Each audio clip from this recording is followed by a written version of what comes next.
نحمده ونصلي على رسوله الكريم اما بعد فقد قال الله تبارك وتعالى كما ورد في آخر سورة الحج اعوذ بالله من الشيطان الرجيم بسم الله الرحمن الرحيم يا أيها الناس ضرب مثل فاستمعوا له ان الذين تدعون من دون الله لن يخلقوا ذبابا ولو اجتمعوا له وإن يسلبهم الذباب شيئا لا يستنقذوه منه ضعف الطالب والمطلوب صدق اللہ العظیم۔ اس آیہ مبارکہ کا اکثر حصہ ہم پڑھ چکے ہیں، یہ آخری ٹکڑا ہے ضعف الطالب والمطلوب۔ تین الفاظ ہیں، ضعف ضعیف ہم اردو میں بولتے ہیں، یہ اس کی فعل کی شکل ہے، بہت کمزور لاغر، بہت لاچار ہے۔ الطالب طلب کرنے والا، چاہنے والا، والمطلوب اور جس کو چاہا جا رہا ہے، جو میں مطلوب ہے۔ اب اس فلسفے کو جو میں نے عرض کیا تھا کہ اس میں ایک عظیم فلسفہ مثمر ہے، اس کو میں چند تمہیدوں کے ساتھ بیان کروں گا۔ دیکھیے، نمبر 1، ہر باشعور انسان کا زندگی میں کوئی نصب العین ہوتا ہے، کوئی آدرش ہوتا ہے، کوئی آئیڈیل ہوتا ہے، اور وہ اپنے اس نصب العین کے لیے اپنے آدرش ہندی کا لفظ ہے، آدرش نصب العین، نصب العین کے لیے انگریزی میں آئیڈیل، اس کے لیے جد و جہد کرتا ہے، محنت کرتا ہے، کوشش کرتا ہے، بھاگ دوڑ کرتا ہے۔ اگر کسی شخص کا کوئی آدرش نہیں، کوئی نصب العین نہیں، کوئی آئیڈیل نہیں، تو وہ انسان نہیں، حیوان ہے۔ حیوان کی زندگی کا کوئی مقصد نہیں ہے، وہ آپ اس کو یوز کر لیں۔ آپ نے بیل کو جوت لیا، اپنے حل کے اندر آپ نے استعمال کر لیا، ورنہ وہ تو محض انسٹنکٹس کی بنیاد پر زندہ ہے۔ پیٹ کھانے کو مانگتا ہے، ادھر سے ادھر سے کہیں نہ کہیں سے اپنا پیٹ بھرتا۔ سیکس ہے اس کے اندر، پروکریشن کے لیے، نسل کو جاری رکھنے کے لیے وہ پورا کر لیتا ہے۔ اور ہم اکثر حیوانات ہوئے جو کوئی نہ کوئی گھروندا بناتے ہیں، کوئی بھٹ ہے، کوئی پرندے ہیں تو گھونسلہ بناتے ہیں۔ یہ ان انسٹنکٹس کی بنیاد پر حیوان جی رہے ہیں، ان کا اپنا کوئی مقصد نہیں ہے۔ تو جو انسان اس سطح پر زندگی گزار رہا ہے وہ حیوان ہے۔ قرآن مجید نے ایک سے زائد مقامات پر کہا ہے اولئک کالانعام بل ھم اضل، یہ لوگ تو چوپایوں کے مانند ہیں بلکہ ان سے بھی گئے گزرے ہیں۔ اچھا، میں نے عرض کیا کہ انسان وہی شمار ہوگا انسانوں میں انسان، حقیقتاً انسان جس کی زندگی میں کوئی نہ کوئی مقصد ہے، اس کے لیے بھاگ دوڑ کر رہا ہے، اس کے لیے محنت کر رہا ہے، مشقت کر رہا ہے، راتوں کو جاگ رہا ہے، اپنی قربانیاں دے رہا ہے، یہ سارے کام کر رہا ہے کسی آدرش کے لیے، کسی نصب العین کے لیے، کسی آئیڈیل کے لیے۔ اب نمبر 2 بات سنیے، آئیڈیل گھٹیا بھی ہو سکتا ہے، بڑھیا بھی ہو سکتا ہے، ادنا بھی ہو سکتا ہے، اعلیٰ بھی ہو سکتا ہے، نیچے کا بھی ہو سکتا ہے، اوپر کا بھی ہو سکتا ہے۔ مثلا سب سے گھٹیا آئیڈیل کیا ہے؟ اپنی ذات، اپنا مفاد، اپنا علو، گویا کہ اس کا آئیڈیل اپنی ذات ہے۔ ذات کے لیے زیادہ سے زیادہ دولت، ذات کے لیے زیادہ سے زیادہ عزت، ذات کے لیے زیادہ سے زیادہ اقتدار، یہ حاصل کرنا، یہ بھی ایک مقصد ہے، یہ بھی ایک نصب العین ہے۔ یہ گویا کہ انسان اپنی شخصیت کے گرد گھوم رہا ہے، شخصیت کے گرد گھوم رہا ہے۔ نتیجہ کیا نکلے گا؟ یہ انسان کیا ہوگا؟ جھوٹا ہوگا، دغاباز ہوگا، دھوکہ دے گا، بائی ہک اور بائی کروک یہ چیزیں حاصل کرنے کی کوشش کرے گا۔ مقصد ہے دنیا میں سربلندی، جیسے کہ سورہ قصص کے آخر میں کہا گیا لا یریدون علوا فی الارض ولا فسادا، یہ زمین میں بلندی حاصل کرنا، اس سے تو فساد پیدا ہوتا ہے۔ وہ کیوں اونچا ہے، میں کیوں نہ اونچا ہو جاؤں؟ تو اپنی حریم ذات ہی کے گرد جو ہے وہ چکر لگا رہا ہے۔ تو ظاہر بات ہے کہ جو اس آئیڈیل پر ہے وہ اخلاقی اعتبار سے انتہائی گھٹیا ہوگا، اس لیے کہ قرآن کہتا ہے ان النفس لامارۃ بالسوء، نفس جو ہے وہ تو برائی ہی کا حکم دیتا ہے۔ دولت مطلوب بن گئی، مقصود بن گئی، تو بائی حق اور بائی کرک، بائی حلال اور بائی حرام، بائی جائز اور بائی ناجائز، اس لیے کہ مقصود ہے۔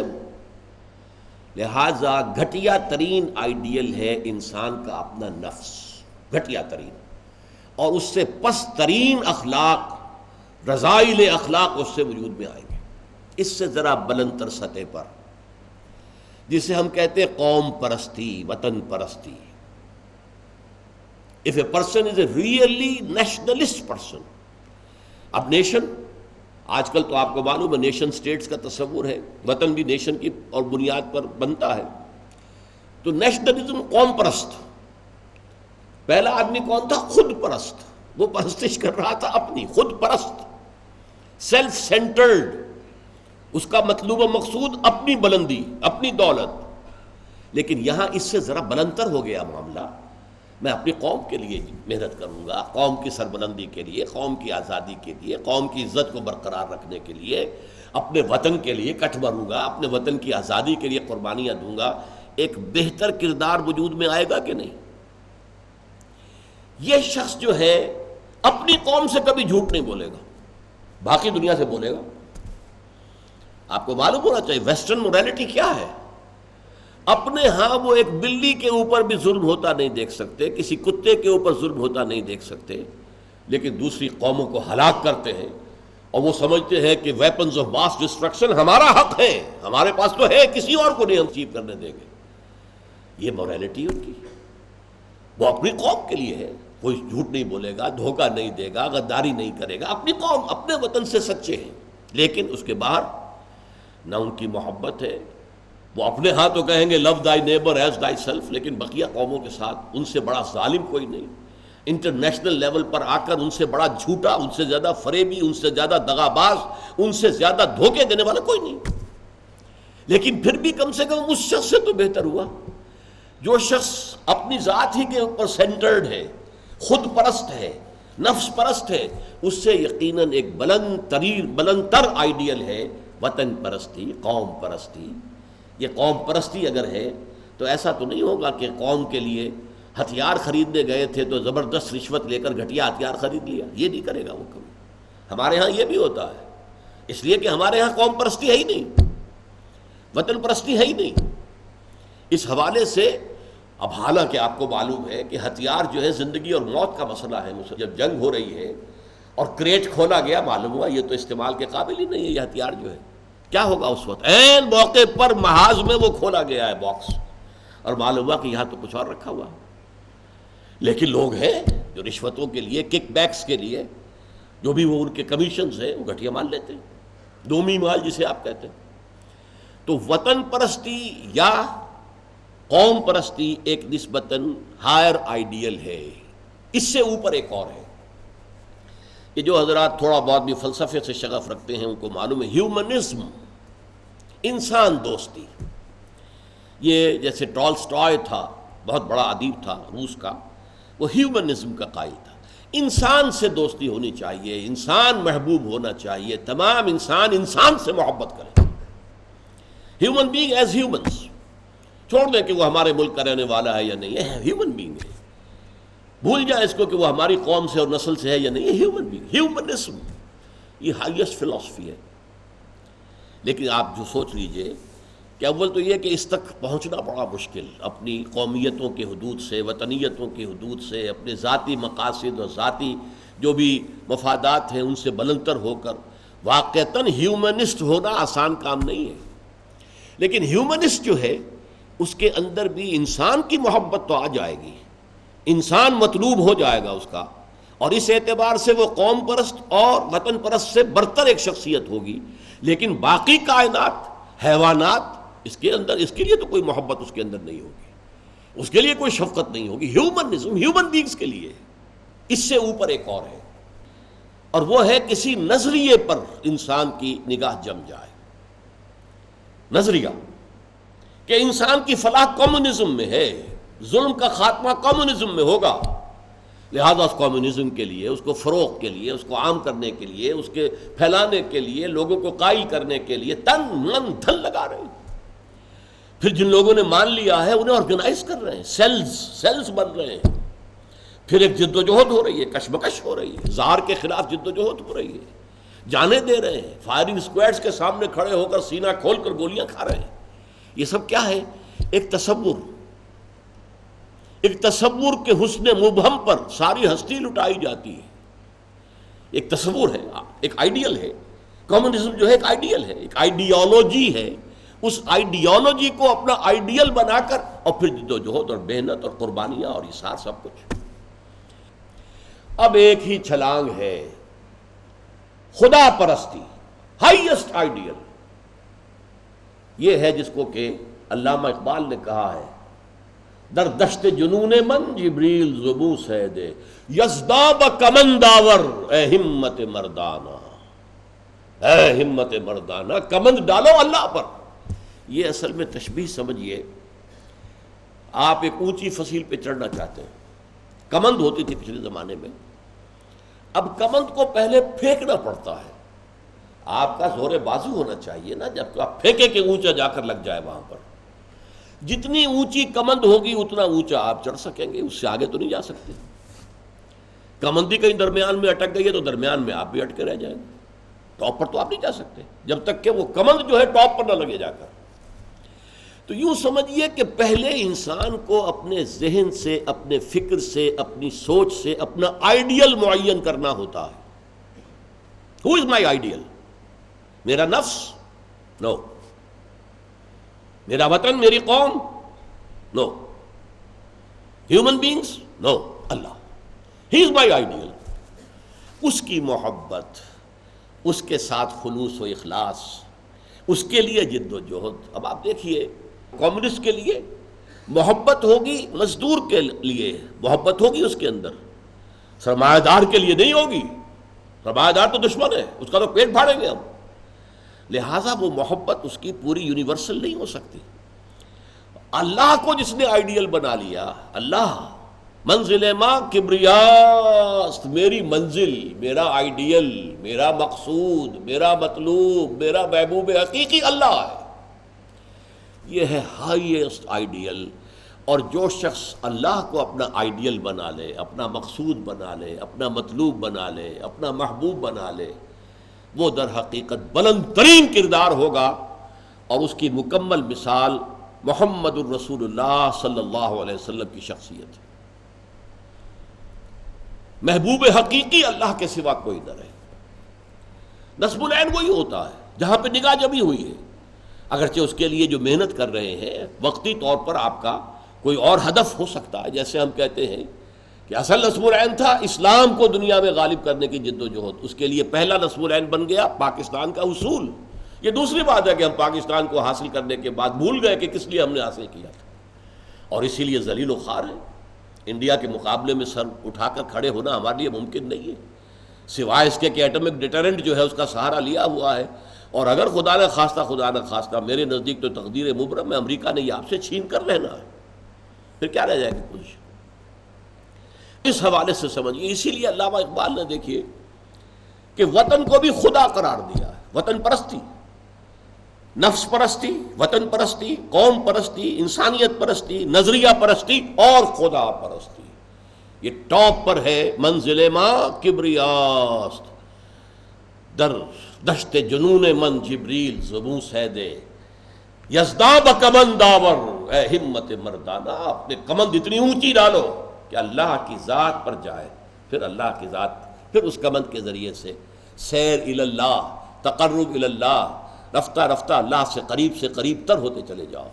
جیسے کہ آپ کو معلوم ہے، اگرچہ وہ آیت سجدہ ہے، جا کر ایک سجدہ کر لیجئے گا، جو سورۃ العلق جو ہے وہ ختم ہوتی ہے فَاسْجُدْ وَاقْتَرِبْ، بس سجدہ کرو اور قریب ہو جاؤ. یہ سجدہ کرنا اللہ سے قرب کا ذریعہ ہے. وَاقْتَرِبْ، قریب ہو جاؤ. اس لیے حضور نے فرمایا ہے اِنَّ أَقْرَبَ مَا يَكُونُ الْعَبْدُ إِلَى اللَّهِ فِي السُّجُودِ. انسان جو اپنے رب سے قریب ترین ہوتا ہے وہ سجدے کی حالت میں ہوتا ہے. اپنی انا ختم کر دی، اپنی انا مٹی میں ملا دی، پیشانی اللہ کے سامنے خاک پر رکھ دی. بس یہ گویا کہ جو یہ انا ہی جو ہے ہماری، یہی تو ہے در حقیقت جو ہمارے درمیان اور اللہ کے درمیان حائل ہے. اس انانیت کا امکان ختم ہوا تو پھر اللہ کے ساتھ ہمارا بہت قرب ہے. یہ ہے ضعف الطالب والمطلوب. گھٹیا آدرش ہوگا تو گھٹیا ہی شخصیت وجود میں آئے گی. اگر اعلیٰ آدرش ہوگا تو بلند تر شخصیت وجود میں آئے گی. آدرش، نصب العین، مقصود، مطلوب، محبوب حقیقی اپنا نصب بھی ہو سکتا ہے، اپنی ذات بھی ہو سکتا ہے۔ اپنے ہی حسن کا دیوانہ بنا پھرتا ہوں، اپنی ہی حریم ذات کا جو ہے طواف ہو رہا ہے، اس سے اوپر ہے ہی نہیں، نگاہ ہی نہیں۔ اس سے ذرا اوپر ہوئے وطن پرست، قوم پرست، اس سے ذرا اوپر ہوئے انسان پرست، انسان دوست، اس سے ذرا اوپر ہوئے ایک نظریہ، تصور، ایک تصور کے حسن مبہم پر کیسے ہستی لٹائی جاتی ہے، زندگی ترک آرزو کے بعد کیسے سانسوں میں ڈھالی جاتی ہے۔ ترک آرزو، یہ آرزو وہی ہے نصب العین۔ میں نے شروع میں کیا عرض کیا تھا، جس شخص کا کوئی نصب العین ہے ہی نہیں وہ تو حیوان ہے۔ کم سے کم وہ شخص بھی جس نے اپنے نفس کو اپنا نصب العین اور مطلوب بنایا، وہ بھی انسان تو ہے، گھٹیا ہے، بہت گھٹیا انسان ہے، لیکن وہ حیوان نہیں ہے۔ جس شخص کا کوئی نصب العین ہے ہی نہیں، وہ تو پیور انسٹنکٹس کی بنیاد پر زندہ ہے۔ قرآن مجید میں سورہ ملک میں کہا گیا ہے افمن یمشی مکبا علی وجہہ اہدی امن یمشی سویا علی صراط مستقیم۔ ایک شخص اوندے منہ اپنے پیٹ کے بل جو ہے گھسٹ رہا ہے، اسے کیا نظر آئے گا منزل کہاں ہے، جانا کدھر ہے؟ ہم اپنے بطن اور فرج کے تقاضوں کی بنیاد پر زندہ ہیں۔ انسٹنکٹس ہے جو اینیمل انسٹنکٹس ہے، پیٹ کھانے کو مانگتا ہے، اور ہمارے اندر پروکریشن کے لیے، نسل کو بڑھانے کے لیے جنس کا، شہوت کا جذبہ رکھ دیا گیا، اسی کے لیے اندر زندگی لگا رکھے۔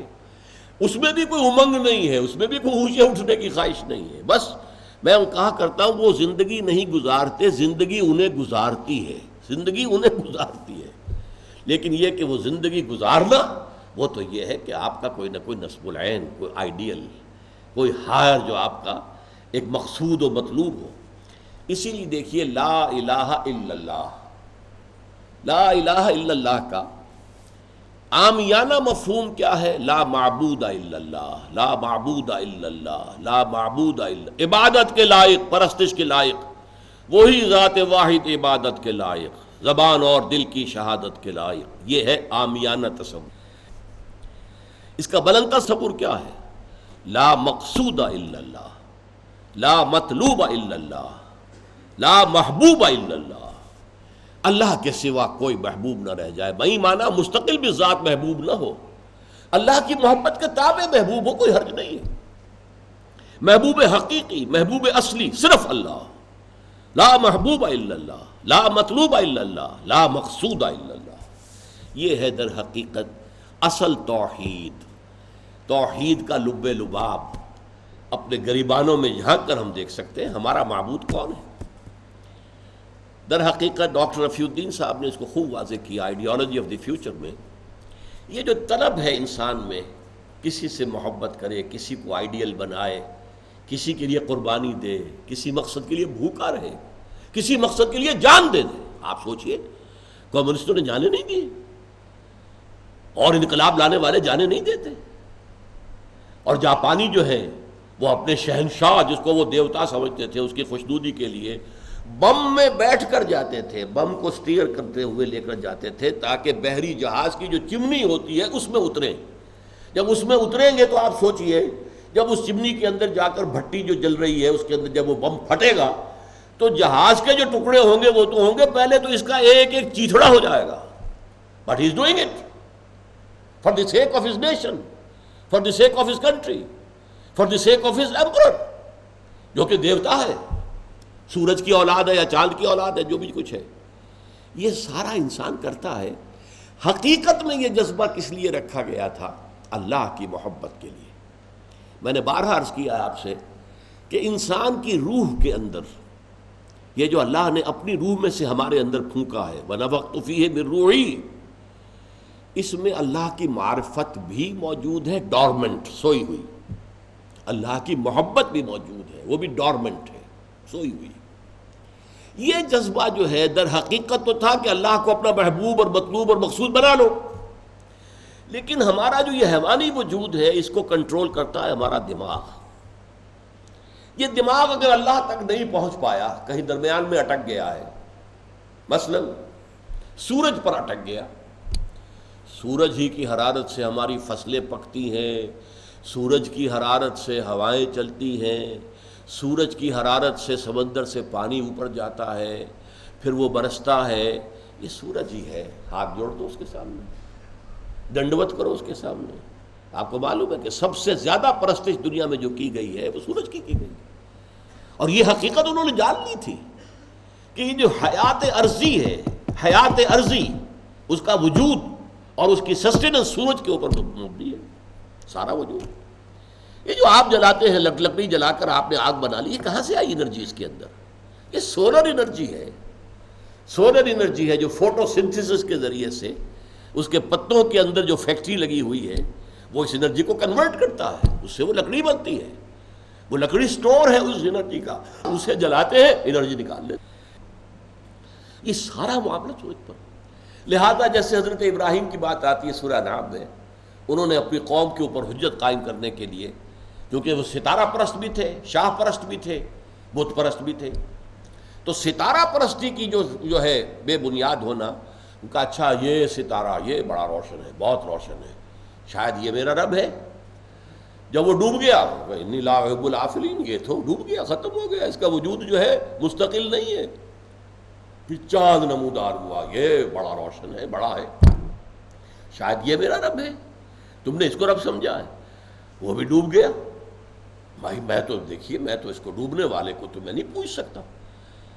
پھر جب سورج بنا، او یہ بہت بڑا ہے، ھذا اکبر، یہ تو سب سے بڑا ہے، بہت روشن ہے، شاید یہ ہے۔ فلما افلت، جب وہ بھی غروب ہو گیا، پھر کیا کہا؟ انی وجہت وجہی للذی فطر السماوات والارض حنیفا، میں نے ان سباب کو چھوڑ دیا، ریجیکٹ کر دیا، میں نے تو اپنی توجہ کو، اپنے چہرے کو مرکوز کر لیا اس ذات پر جس نے ان سب کو پیدا کیا۔ وہ لم یزل ولا یزال ہے، کبھی بھی ایسا نہیں ہے کہ وہ ذات نہیں تھی، اور نہ کبھی ایسا ہوگا کہ وہ نہیں ہوگی، وہ تو ہمیشہ سے ہمیشہ رہنے والی ذات ہے۔ انی وجہت وجہی للذی فطر السماوات والارض حنیفا وما انا من المشرکین۔ اب اگر کمند جو ہے عقل کی کمند، عقل جو ہے اپنا آئیڈیل مقرر کرتی ہے، یہ ہمارا فکر ہے، یہ ہماری سوچ ہے جو اپنا مقصد معین کرتی ہے۔ میرا مقصد میری ذات ہے، ظاہر بات ہے اسی کے مطابق آپ کی کمند یہیں اٹک کر رہ گئی ہے تو یہیں تک چڑھیں گے آپ، اس سے آگے کہاں جائیں گے؟ ہاں اگر آپ کی کمند وطن پر لگ گئی، اب وطن معبود ہو گیا، آپ نے اللہ کی جگہ وطن کو رکھ لیا ہے۔ اب پہلے شخص نے اللہ کی جگہ نفس کو رکھا ہے۔ افرأیت من اتخذ الہہ ہواہ، کیا تم نے دیکھا اس شخص کو جس نے اپنا معبود اپنی خواہش سے نفس کو بنا لیا ہے؟ یہ وہ لوئسٹ لیول، ان کا معبود نفس ہے، یہ نفس کو پوج رہے ہیں، نفس کے پجاری ہیں، نفس کے بندے ہیں۔ اس سے آگے آئے وطن، تو علامہ اقبال نے جو وطنیت پر نظم لکھی ہے بانگ درا کے اندر، اس دور میں اور ہے، جام اور ہے، جم اور، ساقی نے بنا کی روش لطف و ستم اور، تہذیب کے آذر نے ترشوائے صنم اور، مسلم نے بھی تعمیر کیا اپنا حرم اور، ان تازہ خداؤں میں بڑا سب سے وطن ہے، جو پیرہن اس کا ہے وہ مذہب کا کفن ہے۔ یہ ہے، اس حوالے سے نوٹ کیجئے۔ یا پھر اوپر انسانیت، وہ بہت کم لوگ ہیں جو انسان دوست، وہ ایک ادبی شے ہے لیکن میں نے اس کو بھی شمار کر دیا ہے۔ آئیڈیل البتہ ہوتا ہے، کمیونزم اس کی مثال ہے، نظریہ عدل کے لیے، انصاف کے لیے، ایکسپلائٹیشن کو ختم کرنے کے لیے، امیر اور غریب کا فرق ختم کرنے کے لیے یا کم کرنے کے لیے لوگوں نے جانیں دی ہیں، قربانیاں دی ہیں، خاک اور خون کے دریاؤں میں سے گزرے ہیں، تب جا کر جو ہے آگ اور خون کے دریاؤں میں سے گزر کر انقلاب لائے ہیں۔ تو یہ بھی ہے، لیکن ایک اللہ کا بندہ، اللہ کا پرستار، لا الہ الا اللہ، لا مقصود الا اللہ، لا مطلوب الا اللہ، لا محبوب الا اللہ، اس سے بھی ایک بلندتر مقام ہے، لیکن وہ نہ میرا یہ مقام ہے کہ اس پر گفتگو کروں، نہ آپ کے لیے وہ مناسب ہے۔ وہ ہے لا موجود الا اللہ، پورے وجود کی نفی، یہ سب سراب ہے، یہ دھوکہ ہے، فریب ہے۔ ہستی کے مت فریب میں آ جائیے اسد، عالم تمام حلقہ دام خیال ہے۔ یہ ہے لا موجود الا اللہ، یہ توحید وجودی بھی کہتے ہیں، اسے وحدت الوجود بھی کہتے ہیں، لیکن وہ فلسفے کا خالص مسئلہ ہے، دین کا مسئلہ نہیں ہے۔ دین کا مسئلہ یہی ہے، لا مقصود الا اللہ، لا مطلوب الا اللہ، لا محبوب الا اللہ۔ یہ ہے توحید اعلیٰ ترین فلسفیانہ سطح پر، لیکن اس کو سمجھنے والا یا اقبال تھا، یہ عام آدمی کے سمجھنے کی بات نہیں ہے۔ عام آدمی گزر جائے گا، ضعف الطالب والمطلوب، یہ جو بت ہیں بالکل بیچار ہیں، لاچار ہیں، ایسے جو ان کو پوج رہے ہیں وہ بھی لاچار ہیں، بیچار ہیں، ٹھیک ہے، بات ختم ہو گئی۔ لیکن اس کے اندر کیا فلسفہ ہے اور حقیقت، جو ایسنس ہے توحید کا، ایسنس، آپ کا مطلوب اللہ کے سوا کوئی نہ رہے، آپ کا مقصود اللہ کے سوا کوئی نہ، اللہ کی رضا، یرجون لقاء اللہ ہے، اللہ سے ملاقات، یہی سب سے بڑی آرزو ہو جائے، سب سے بڑی آرزو۔ من کان یرجو لقاء اللہ فإن اجل اللہ لآت، جو کوئی بھی اللہ سے ملاقات کا امیدوار ہے مطمئن رہے، وہ وقت آ کر رہے گا، تمہاری رب سے ملاقات ہوگی۔ ملاقوہ، وہ سب کے سب اللہ کے ساتھ ملاقات کریں، یہ محبت اللہ کی، جس کے لیے فرمایا ایک حدیث میں، جو 7 قسم کے انسان ہیں جن کو اللہ قیامت کے دن خاص اپنے عرش کے سائے تلے جگہ دے گا، ان میں سے ایک وہ بھی ہے رجل ذکر اللہ خالیا ففاضت عیناہ، تخلیے میں، علیحدگی میں، خاموشی سے جب وہ بیٹھا ہوا تھا، اس نے اللہ کو یاد کیا، اور اللہ کی محبت اور اللہ کی خشیت سے اس کی آنکھوں سے آنسو بہہ نکلے۔ یہ اللہ کا ہجر ہے، یہ جو زندگی ہے، یہ اللہ سے ہمارے ایک ہجر کا ذریعہ ہے، پردہ پڑا ہوا ہے ہمارے اور رب کے درمیان، غیب کا پردہ پڑا ہوا ہے۔ اسی لیے آپ نے دیکھا حضور پر کہ جب کیفیت تھی، اللہم فی الرفیق الاعلی، بس اب مجھے اس دنیا سے کوئی غرض نہیں ہے، رفیق اعلی اللہ تعالی، اللہم فی الرفیق الاعلی، اب تو بس یہ جو بھی، حالانکہ حضور کے لیے تو اس دنیاوی زندگی میں بھی حضوری ہی حضوری تھی۔ آپ فرماتے ہیں ابھی تو عند ربی، میں رات گزارتا ہوں اپنے رب کے پاس، وہ یطعمنی و یسقین، وہ مجھے کھانا کھلاتا پلاتا ہے۔ اس لیے کہ جب آپ روزے رکھتے تھے، 2 دن کا روزہ، 3 دن کا روزہ، کہ شام کو افطار نہیں کیا، بلکہ وہی روزہ رات میں بھی چل رہا ہے، پھر اگلے دن شروع ہو گیا وہ روزہ چل رہا ہے 2 دن 3 دن، اس کو صوم وصال کہتے ہیں۔ صحابہ کو آپ نے سختی سے روک دیا، مت، ہرگز نہیں۔ تو جب انہوں نے کہا حضور آپ کرتے ہیں، آپ ہمیں کیوں روک رہے ہیں؟ فرمایا ایکم مثلی، تم میں سے کون ہے مجھ جیسا؟ ابھی تو عند ربی، میں تو اپنے رب کے پاس رات گزارتا ہوں، ہوا یطعمنی و یسقین، وہ مجھے کھانا کھلاتا ہے پلاتا ہے۔ اب وہ کیا کھانا ہے، کیا پلانا ہے، وہ اللہ جانے، اس کا رسول جانے، ہم تو اس کا تصور نہیں کر سکتے۔ تو یہ معاملہ جو ہے، تو اللہ تعالیٰ کے ساتھ وہ محبت، وہ لگاؤ، وہ تعلق، تو اگرچہ زندگی میں بھی حضور کے اور اللہ کے درمیان کوئی حجاب نہیں تھا، جیسے حجاب ہمارے ویسا تو نہیں تھا نا، جو بھی باریک سا پردہ تھا وہ بھی اب گوارا نہیں، اللہم فی الرفیق الاعلی، اب تو اللہ تعالیٰ ہی سے بس، جو رفیق ہے، بلند رفیق۔ اسی لیے کہا اقبال نے، نشان مرد مومن باتو گویم جو مر گاید تبسم بر لب اوست، مرد مومن کی نشانی یہی ہے کہ جب موت آتی ہے اس کے چہرے پر تبسم ہوتا ہے۔ موت در حقیقت اپنے محبوب سے وصال کا دروازہ ہے، اپنے محبوب سے ملاقات کا دروازہ ہے، لہذا موت کے خوف کا کوئی سوال پیدا نہیں ہوتا۔ جو مر گاید تبسم بر لب اوست۔ تو ایک آیت میں آپ نے دیکھا کہ جو اس دور کا خاص ماحول کا شرک تھا اس کی بھی نفی آ گئی، اور پھر اصول بتا دیا گیا شرک کس کو کہتے ہیں۔ محبوب حقیقی، مطلوب حقیقی، مقصود حقیقی اللہ کے سوا کوئی نہ رہے۔ اگر دولت کی محبت اللہ کی محبت پر غالب ہے تو آپ دولت کے پجاری ہیں، اللہ کے پجاری نہیں ہیں۔ نام آپ کا عبد الرحمن ہوگا لیکن آپ عبد الدرہم ہیں، عبد الدینار ہیں، آپ اللہ کے پجاری نہیں ہیں بلکہ آپ در حقیقت دولت کے پجاری ہیں۔ اللہ تعالی ہمیں توحید کی اصل حقیقت سے آشنا اور اس کی لذت سے آشنا ہونے کی توفیق عطا فرمائے۔ بارک اللہ لی ولکم فی القرآن العظیم ونفعنی وإیاکم بالآیات والذکر الحکیم۔